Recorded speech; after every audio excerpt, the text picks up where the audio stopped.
Ya baik, halo teman-teman sahabat media Indonesia. Saat ini saya senang sekali mendapat kesempatan yang istimewa bisa berbincang dengan narasumber saya, Profesor Dr. Frans Magnis Suseno, atau biasa dikenal dengan nama Romo Magnis, seorang imam Jesuit, guru besar di Sekolah Tinggi Filsafat Dirgantara.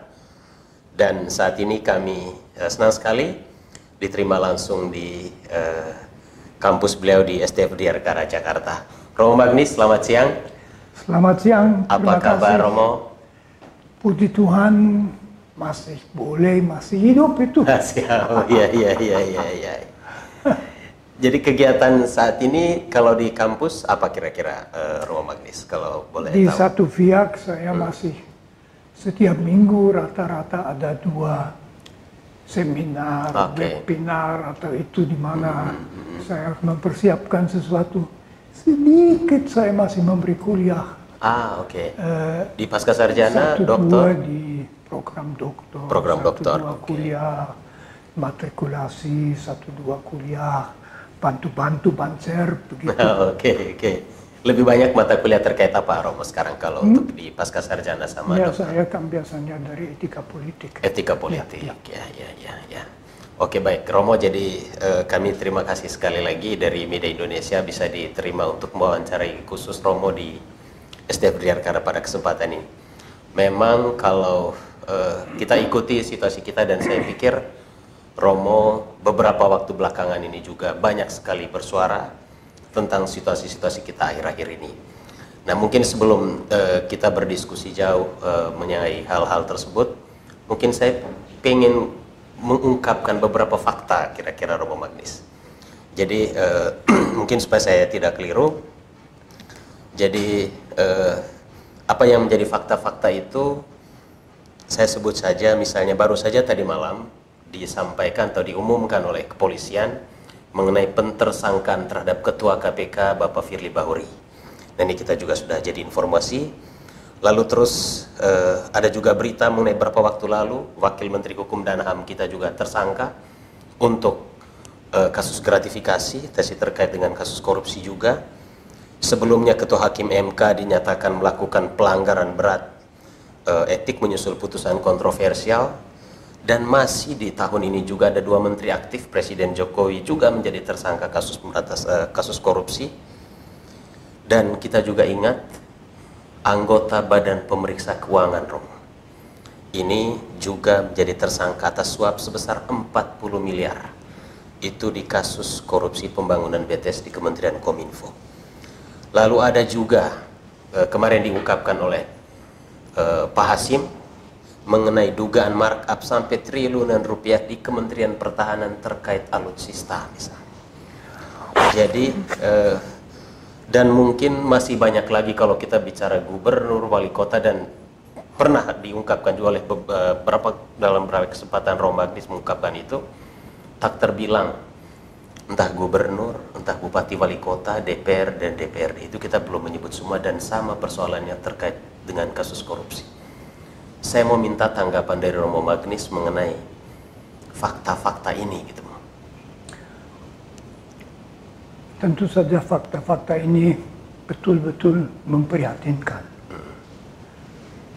Dalam reformasi 25 tahun yang lalu, bangsa Indonesia berhasil sukses betul membuat Indonesia akhirnya menjadi sebuah demokrasi, memasukkan hak asasi manusia ke dalam Undang-Undang Dasar. Itu pun atas dasar Pancasila, mengakhiri dengan baik dan damai dwifungsi angkatan bersenjata. Dan itu dengan semboyan akhiri KKN, korupsi, kolusi, nepotisme. Dan sekarang Indonesia menjadi salah satu negara paling korup di dunia. Itu betul-betul mendidihkan. Menurut saya tidak hanya mendidihkan karena korupsi itu mendidihkan. Korupsi itu Yang tentu ada berkaitan dengan apa yang sering sekarang disebut, dikritik sebagai oligarki, akan membusukkan kehidupan bersama bangsa Indonesia. Nah, saya berpendapat bahwa bangsa Indonesia sebetulnya sebuah sukses story luar biasa. Mengapa? Indonesia itu negara paling majemuk di dunia. Membuat ratusan komunitas dengan identitas etnik, budaya, dan juga agamis bersatu, merasa kami ini Indonesia, kami ini bangsa Indonesia. Itu sesuatu yang luar biasa, itu berhasil di banyak negara lain, itu tidak berhasil, ada konflik-konflik. Kita jangan membahayakan itu. Nah, kalau kehidupan bersama dipimpin oleh negara yang merosot, menjadi, katakan saja, kesempatan bagi yang berkorupsi dan berkoneksi untuk mendapat duit, itu berbahaya sekali.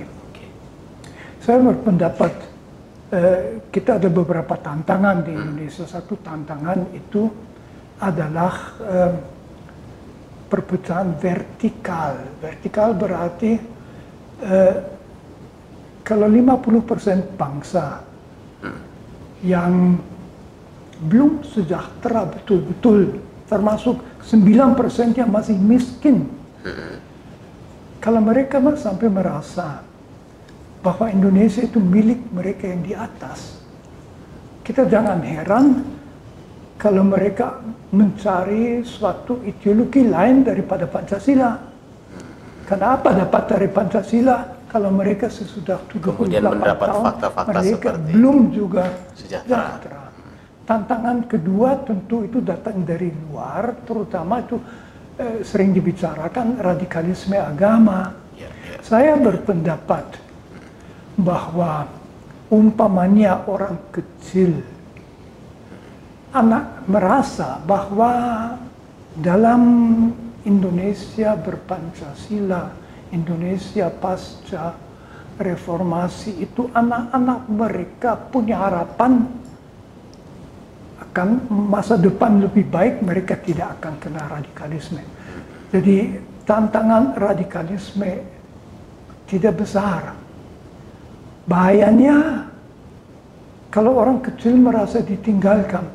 Jadi unsur kunci adalah tantangan ketiga, bagaimana menangani oligarki, korupsi. Jangan negara itu merosot menjadi alat sekelompok orang yang punya akses memperkaya diri. Tadi disebut itu kan bukan hanya puluhan miliar itu. Waktu saya masih dapat gaji, ya, di Triakara ini saya profesor, tapi tidak nikah. Saya kira yang tertinggi mungkin 10 tahun yang lalu 5,5 juta per bulan. Nah ini kita bicara korupsi miliaran rupiah. Miliar. Nah 1 triliun itu berapa itu? 1.000 miliar rupiah. Hampir tidak bisa dibayangkan. Nah ini situasi yang sangat berbahaya. Apa ya Romo ya? Maksudnya kalau tadi Romo menyinggung 25 tahun reformasi dengan perilaku-perilaku koruptif seperti ini, bahkan mungkin kan kalau tadi Romo menyampaikan menyedihkan sebagai sebuah keprihatinan, bahkan pimpinan lembaga yang tadinya kita harapkan melakukan pemberantasan korupsi misalnya, justru kemudian terlibat dalam praktek koruptif. Terus lembaga pemeriksa keuangan yang kita berharap menjadi mekanisme pengontrol misalnya, pengelolaan keuangan negara. Jadi rasanya masyarakat itu dihadapkan pada fakta, kemana lagi gitu kira-kira institusi negara ini untuk dalam satu persoalan ini saja. Sebelum tadi Romo bicara mengenai radikalisme, bicara mengenai apa tadi soal perpecahan dan segala macam itu ya. Jadi rasanya pilar-pilar yang kita harapkan betul-betul bisa membantu kita. Yang saya pertama yang saya analisa itu masalahnya bahwa sepertinya kelas politik kita sudah kong kali kong untuk memakai kekuasaan yang mereka pilih. Mereka punya kekuasaan menentukan semuanya, kita harus ikut. Untuk keuntungan mereka sendiri, untuk keluarga mereka sendiri. Kalau yang disebut dinasti, jadi begitu banyak, begitu tanpa merasa malu. Tidak malu ya. Memajukan anak dan keluarga. Saya masih ingat, mungkin 5 tahun yang lalu, DPR membuat undang-undang yang mengebiri KPK. Yes. Ada kelompok 70 orang, termasuk saya juga ikut. Ya, Romo Magnis ikut ketika saya itu. tidak omong waktu itu, tapi saya ingat ada orang bagus yang omong. Misalnya Pak Emil Salim, sahabat saya, almarhum Jumari Azra dan sebagainya. Betul. Diajak bicara dengan Bapak Presiden di istana kami. Dapat 2 jam bicara, Presiden mendengarkan dengan baik-baik. Kami mengusulkan supaya membuat Perpu, peraturan penggantian undang-undang, yang untuk sementara menghentikan undang-undang yang baru diputuskan, lalu supaya KPK tetap kuat, karena KPK sampai saat itu bekerja bagus sekali. Tapi tidak jadi. DPR itu kalau kita tanya oposisi di mana? Sudah tidak kelihatan. Rakyat juga tidak dengar, kita tidak dengar apa-apa tentang DPR, kecuali ada lagi yang kena korupsi itu. Ya, tidak lebih dari cerita itu ya, Romo ya. Mereka mewakili siapa? Siapa yang mewakili orang kecil? Siapa mewakili petani kecil, nelayan kecil, orang-orang seperti di Jakarta yang hidup dari pinggir jalan? Tidak ada partai seperti itu. Mereka itu biasanya mewakili orang yang pimpin partai itu, maka bisa pindah partai 1, partai 2. Ini suatu masalah besar sekali. Saya bisa mengharapkannya bagaimana supaya dalam pemilihan tahun depan kita mencapai suatu perubahan. Oke. Jadi harapannya di pemilu besok begitu. Tetapi kalau dengan catatan-catatan yang tadi Romo Magnis sampaikan, begitu semengkhawatirkan kira-kira suasana dan situasi kita. Tetapi seakan-akan pemerintah masih mengatakan dan memastikan sampai saat ini setidak-tidaknya bahwa Indonesia ini mengalami kemajuan. Tapi sebenarnya sendi-sendi yang tadi fundamental seperti yang tadi Romo Magnis sampaikan, ini sedang rapuh sebenarnya. Lantas yang mereka atau pemerintah bicara tentang kemajuan, malah mungkin kalau kita mau fair, di beberapa lembaga survei kan mengatakan bahwa tingkat kepuasan masyarakat terhadap pemerintahan saat ini cukup bagus gitu, Romo Magnis. Tetapi kemudian dengan fakta-fakta ini tidak terpotret rupanya. Lalu kemajuan di aspek apa yang mau kita bicarakan dengan seperti ini? Menurut saya memang Indonesia mengalami kemajuan dan melihat banyak negara lain, kita juga boleh gembira dan itu juga jasa pemerintah kita, apakah itu SBY, apakah itu Jokowi, bahwa kita hidup dengan aman. Ya, kemiskinan 9%, terlalu tinggi, tetapi tidak setinggi banyak negara lain. Kita bisa dengan aman pergi dari Sabang sampai Merauke, meskipun mungkin dari Merauke ke Duga misalnya sudah tidak, tapi oke saja, saya tidak mau masuk di situ. Kita aman. Kriminalitas di kota seperti Jakarta tidak lebih tinggi dari semua kota besar lain di dunia, Amerika atau Eropa. Ini sesuatu yang luar biasa.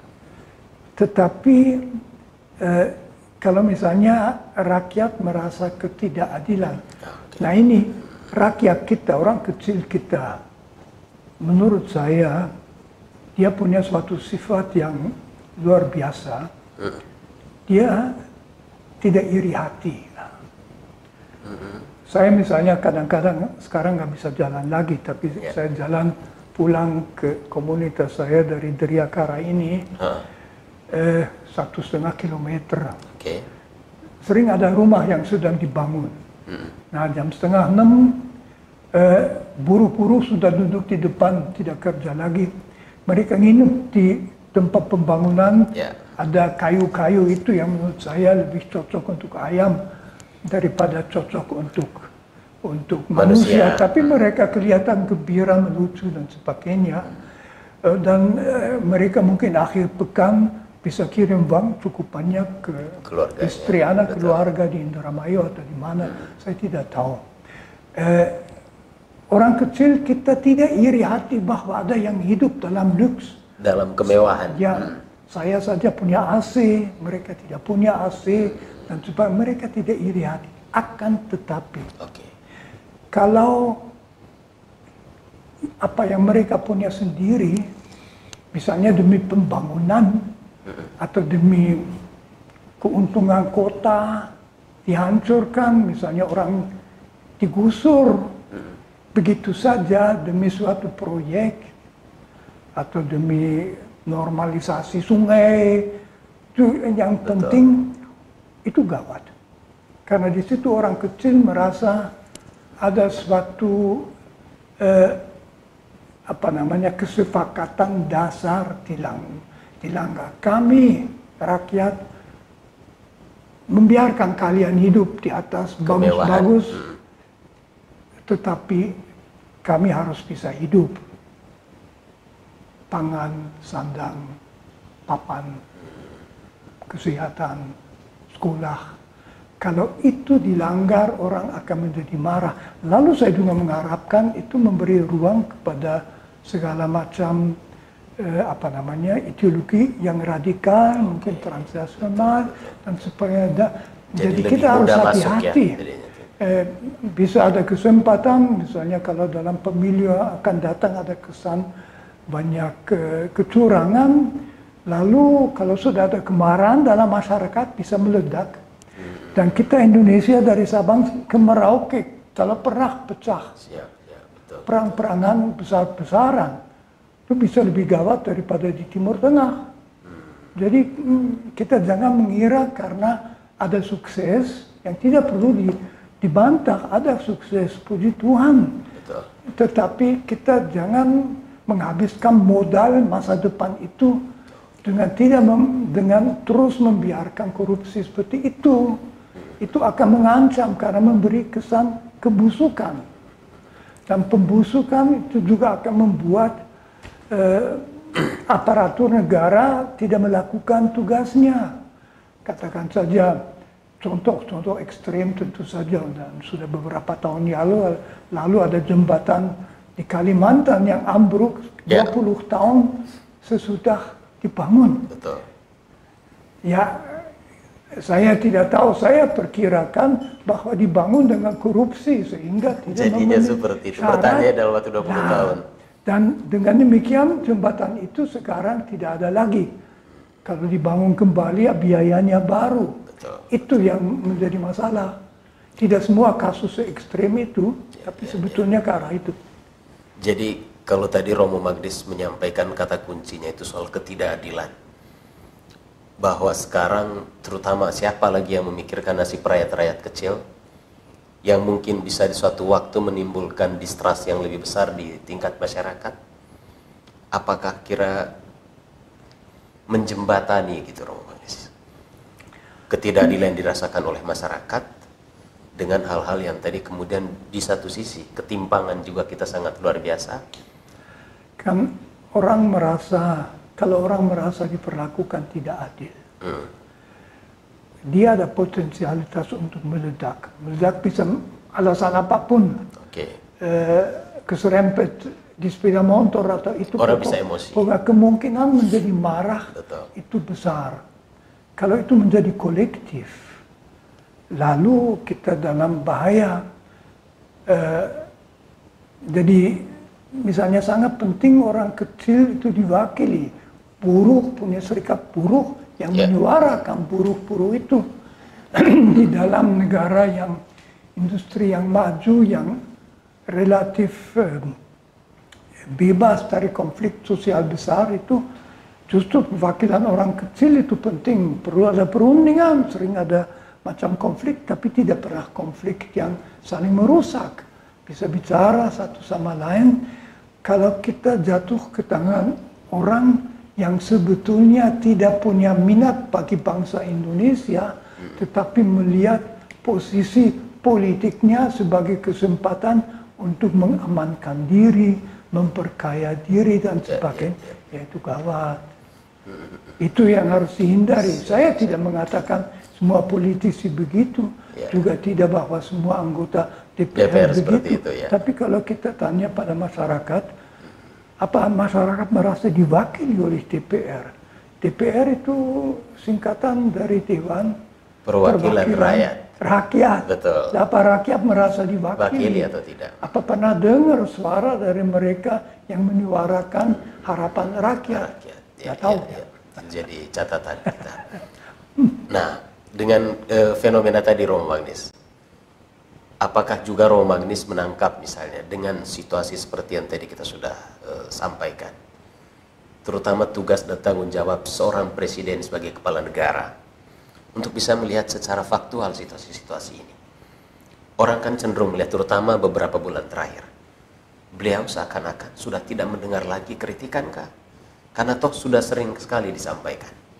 Bahkan situasi terakhir kalau kita selalu melihat persoalan di MK pun, Presiden hanya sebatas menjawab, itu bukan tugas saya tidak bisa mengintervensi itu. Ketika pentersangkaan Ketua KPK juga beliau mengatakan hormati proses hukum. Jadi sesuatu yang kemudian sangat normatif disampaikan. Tapi mungkin kita butuh, kalau kita mengikuti jalan pikiran Romo Magnis tadi, sudah alarm seharusnya gitu. Sebuah alert juga untuk pemerintah, sehingga beliau sebagai pimpinan tertinggi harus segera mengambil sikap gitu. Apakah seperti itu, Romo, kira-kira? Ya, itu tentu juga pertanyaan saya, kekhawatiran saya. Presiden itu sejauh saya dengar tidak pernah sampai sekarang dituduh korupsi. Betul. Jadi presiden bukan orang yang memakai kedudukannya untuk memperkaya diri. Ya. Presiden itu juga punya beberapa ide yang sangat pasti, misalnya bahwa perlu dibikin infrastruktur. Jelas juga bahwa Indonesia memerlukan infrastruktur. Jelas juga bahwa waktu Jokowi jadi presiden infrastruktur sangat kurang. Jadi ini sudah jelas, presiden juga ingin misalnya hilirisasi, bahwa kita jangan hanya jual barang kita di luar, beli yang mahal dari luar. Benar. Dan tidak sanggup terus tergantung dari impor, dan itu semua hal yang saya anggap bagus. Tetapi kesan saya juga ada hal yang kurang diperhatikan. Misalnya beliau mau membuat, saya tidak tahu sejauh mana jadi jalan Trans Papua. Trans Papua, ya. Jalan itu menguntungkan siapa? Apa orang Papua asli akan memakai jalan itu? Apa orang yang miskin itu? Kalau kita baru dengar bulan Oktober menusuk itu di Papua 20 orang dewasa mati kelaparan. Kok di Indonesia sekarang masih ada orang yang bisa mati karena kurang makan? Tentu itu kasus tidak di mana-mana, kita tidak boleh lebihkan. Tapi harusnya kita berpikir itu di lain tempat juga ada.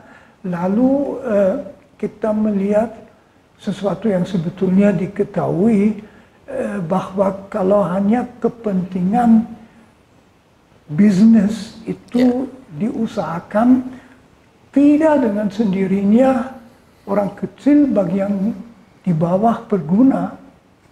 Di negara-negara yang maju ekonominya, misalnya di Jerman, apalagi di Amerika Serikat, di Jerman sudah mungkin 30% masyarakat bukan buruh, itu semua bagus, punya Mercedes dan sebagainya. Bukan, 30% itu orang yang sudah tua, yang difabel, yang tidak bisa. Pada akhir bulan harus mengurangi makanan karena uang yang mereka dapat tidak cukup. Tidak cukup. Itu di negara Jerman yang dianggap kaya. Ya. Dan mereka tentu dibantu dengan undang-undang khusus. Mereka dapat bantuan sosial dan sebagainya. Itu pun di situ masih terjadi. Kita jangan mengira dengan membangun suatu ekonomi yang kuat, orang kecil malah dengan artificial intelligence, itu saya nggak mengerti banyak mengenai itu. Tapi ada bahayanya bahwa ada manusia-manusia itu yang tidak diperlukan lagi. Jadi lebih banyak orang yang lalu akan tersingkir. Dan itu di situ saya melihat pemerintah kita sepertinya tidak memberi cukup perhatian pada golongan-golongan yang kecil. Tentu saya sendiri juga merasa sedikit heran kok begitu mencolok perhatian pada keluarga sendiri. Itu normal, tapi dalam politik seharusnya justru tidak. Soal dinasti ya, Romo? Kalau di Amerika Serikat, kan ada Presiden Bush pertama, Presiden Bush kedua, tapi Bush kedua anaknya dari yang pertama tidak menjadi presiden karena dicawe-cawe atau diusahakan oleh ayahnya. Dia memang sudah jadi politisi juga akhirnya dari presiden. Jadi agak berbeda dengan tidak kita. Boleh saja anaknya seorang presiden pernah menjadi presiden juga, tapi apa itu memberi contoh baik cara kesan masyarakat bahwa di situ eksekutif memakai kedudukannya untuk memberi tempat pada keluarganya. Lah ya susah. Saya sambung saja ya Romo ya, karena Romo sudah mendahului untuk berbicara mengenai. Boleh, siap. Nggak apa-apa. Oke. Ya baik, tadi karena Romo Magni sudah terlanjur menyinggung soal kontestasi atau pencalonan dalam rangka Pilpres di pemilu 2024 mendatang. Saya memang agak kemudian muncul juga di masyarakat kan Romo Magnis ya.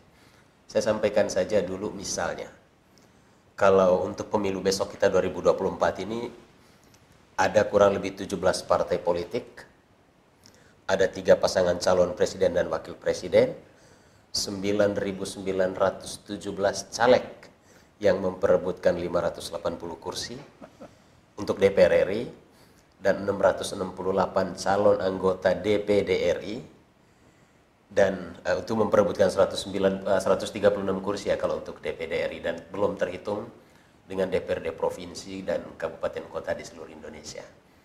Catatan dari Romo Magnis, pemilu kita di 2024 yang akan datang, sementara pada sisi yang lain tetap dibayang-bayangi oleh hal yang sebelumnya masyarakat semua juga sudah tahu, prahara di Mahkamah Konstitusi kemarin seperti apa, lalu terus orang juga mulai bicara mengenai netralitas pemerintah, netralitas presiden dalam hal ini, yang patut diduga akan memanfaatkan seluruh instrumen negara karena salah seorang putranya maju dalam kontestasi pencalonan pemilu besok.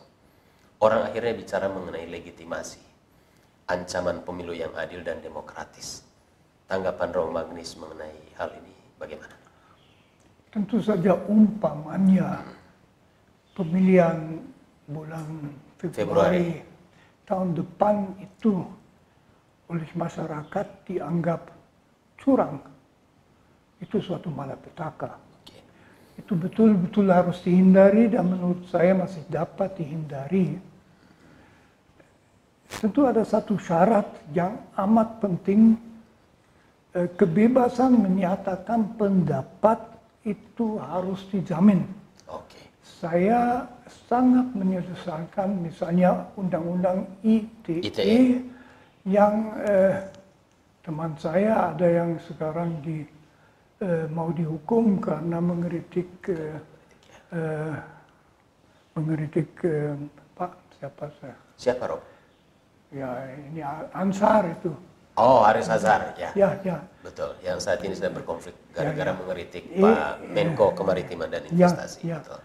Jadi saya merasa sedih. Dia mengkritik kok mungkin diancam apa namanya, jaksa Pencemaran menuntut nama 8 baik. tahun 8 tahun. penjara. Ini kita hidup di negara apa? Ada orang yang korupsi miliaran, triliunan rupiah, dan ini orang yang mengkritiknya diancam 8 tahun penjara. Itu berbau. Itu cara untuk mematikan kritik atau menyelamatkan para koruptor langsung. Jadi kalau itu terjadi, itu akan membenarkan kita udah di tangan para koruptor. Kalau orang betul-betul mengkritik, ya dia dimasukkan ke dalam penjara. Itu tidak boleh terjadi. Yang pertama kita menuntut. Saya berpendapat bahwa terutama dari 3 pasangan calon presiden dan calon wakil presiden, kita tuntut kalian akan berbuat apa? Kalian akan membuat apa misalnya untuk memberantas korupsi? Apa kamu punya program untuk itu? Apa membuat apa untuk kebebasan berpendapat, memajukan orang kecil? Kita tentu tidak akan memilih orang yang korup, tidak akan memilih orang yang punya masa lampau yang tidak jelas, yang gelap dan hal seperti itu. Jadi sangat penting. Saya sendiri sebetulnya juga misalnya mengharapkan dari calon pemimpin kita bahwa misalnya ada yang mengatakan kalau aku dipilih, aku kembalikan KPK seperti dulu. KPK harus dikembalikan itu. Dan hal seperti itu, saya ingin mendengar janji-janji seperti itu. Tentu kita tidak pernah tahu apakah janji itu kemudian dilakukan, tapi sekurang-kurangnya saya mau mendengar mereka yang mencari suara kita itu menjanjikan apa. Itu jadi apa mereka melihat bahwa kita ada dalam krisis. Kan tidak cukup hanya mengatakan terus saja seperti ini. Ya ini tidak bisa. Harus ada sesuatu yang berubah. Boleh kita lanjut saja, Romo. Artinya dari 3 pasangan calon presiden dan wakil presiden yang saat ini ada. Boleh saya minta komentar Romo Magnis masing-masing calon? Pasangan nomor 1. Tidak, saya tidak ingin mengkomentari calon-calon itu karena saya merasa kurang tepat kalau saya masuk di situ.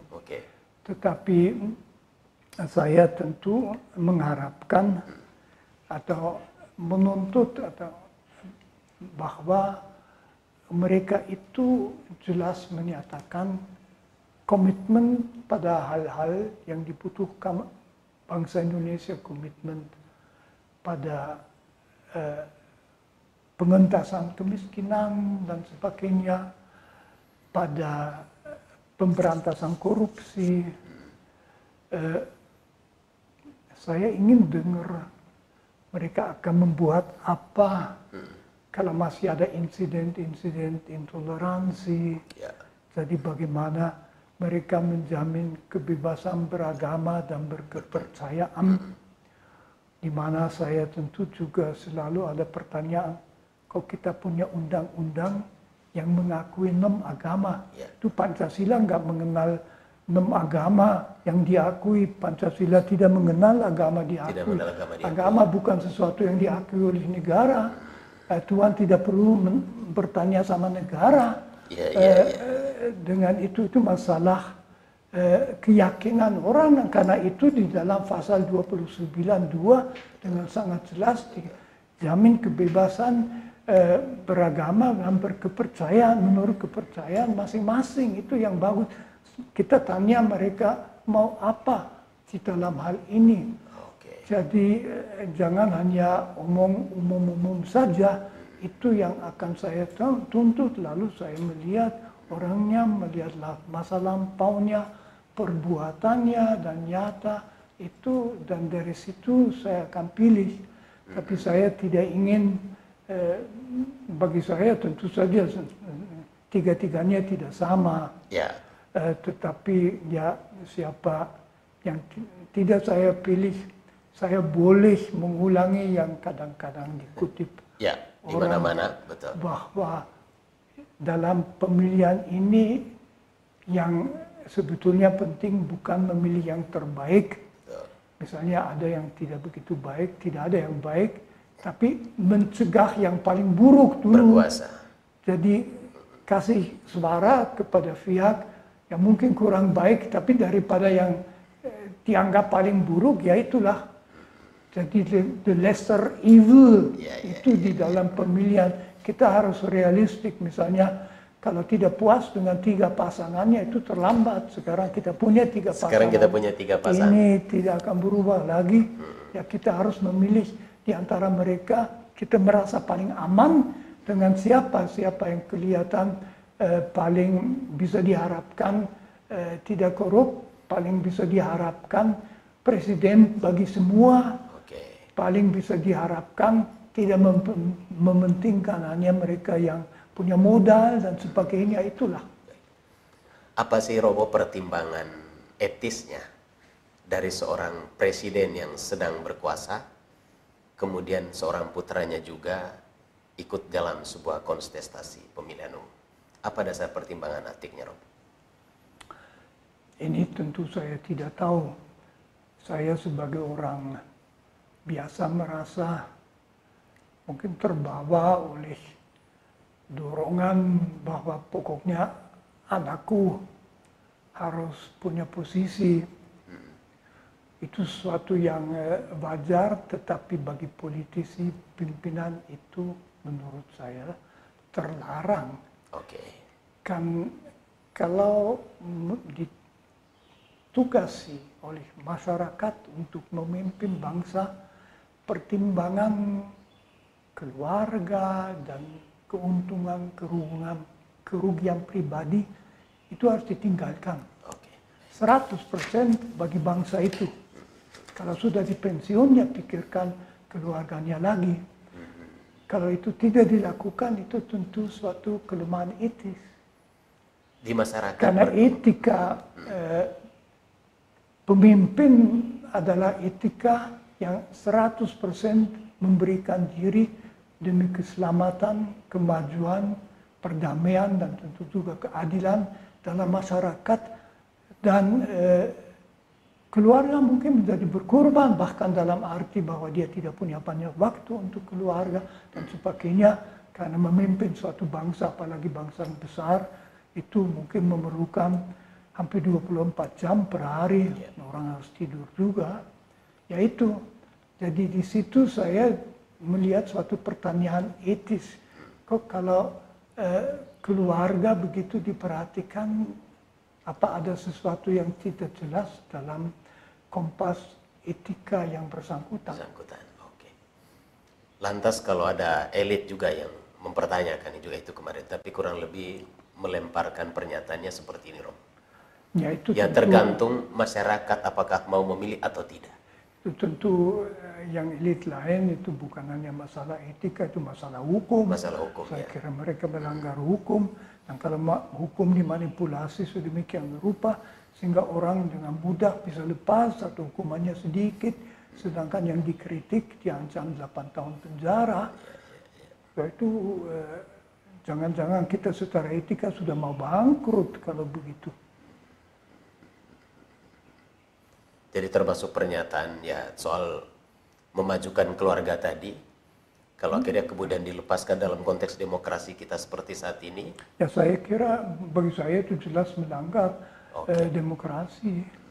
Itu melanggar karena kita tuntut etika, dan etika itu melanggar bahwa posisi kekuasaan dipakai untuk menguntungkan misalnya keluarga atau pihak tertentu.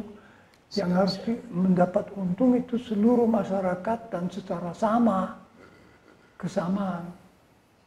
Itu yang juga Romo Magni seringkali selama ini mengatakan bahwa saat ini bangsa ini seakan-akan sedang kehilangan prinsip-prinsip etis itu. Nah ya itu, jadi saya kira kita perlu menyelamatkan Indonesia hasil reformasi. Sekarang hasil reformasi itu terancam dan akan kelihatan di dalam tahun depan, dalam 2 bulan yang pertama juga apakah didengar kritik yang sekarang banyak dimajukan. Jangan sampai aparat negara, polisi, apalagi militer, dipakai demi kepentingan penguasa atau salah satu pihak, itu sangat gawat. Tentu kita baru saja mendengar mengenai penurunan baliho-baliho oleh polisi di salah satu provinsi. Betul. Saya anggap itu gawat. Gawat sekali. Jadi itu betul-betul tidak boleh terjadi lagi. Baik. Negara harus seperti dijanjikan oleh presiden, harus betul-betul netral. Dan tentu presiden mampu untuk memastikan bahwa janji itu jadi. Jadi jangan hanya bicara, kita mengharapkan bahwa janji presiden itu dapat kita pegang. Saya mengharapkan itu. Oke. Terakhir sekali Romo Magnis terkait pemilu kita besok, apa yang masyarakat perlu ketahui supaya besok mereka datang ke TPS, mereka bisa memilih pemimpin yang memang benar-benar tepat untuk menjawab segala tantangan-tantangan yang tadi Romo Magnis sampaikan. Saya tentu mengharapkan bahwa masyarakat berusaha mendapat pandangan, jadi tidak terka-terka, tentu tidak. Oke. Dan sedikit kritis dalam arti bahwa bisa sedikit menilai kalau memilih pasangan yang satu, mengapa tidak memilih yang kedua. Dan yang ketiga, saya juga mengharapkan semua jadi memilih. Saya terus terang saja optimis. Masalah demokrasi kita bukan masalah rakyat. Di dalam, kalau tidak salah, dalam semua pemilihan yang bebas di Indonesia, tahun 55, tahun 99, dan seterusnya, masyarakat ikut dengan persentase yang tinggi, 70-an%, itu lebih banyak daripada di banyak negara lain. Dan dengan rileks, kalau udah jam 6 sore, kita mungkin masih di tempat pemilihan itu lagi dihitung suaranya, dan itu selalu dalam suasana gembira, keplok-keplok, tertawa-ketawa. Kalau saya tak salah, tidak pernah ada orang yang mati. Di Filipina setiap pemilihan umum ada 100 orang mati. Jadi masalahnya bukan pada rakyat, bukan pada, ada yang bilang one person, one vote, itu tidak masuk akal. Itu munafik menurut saya.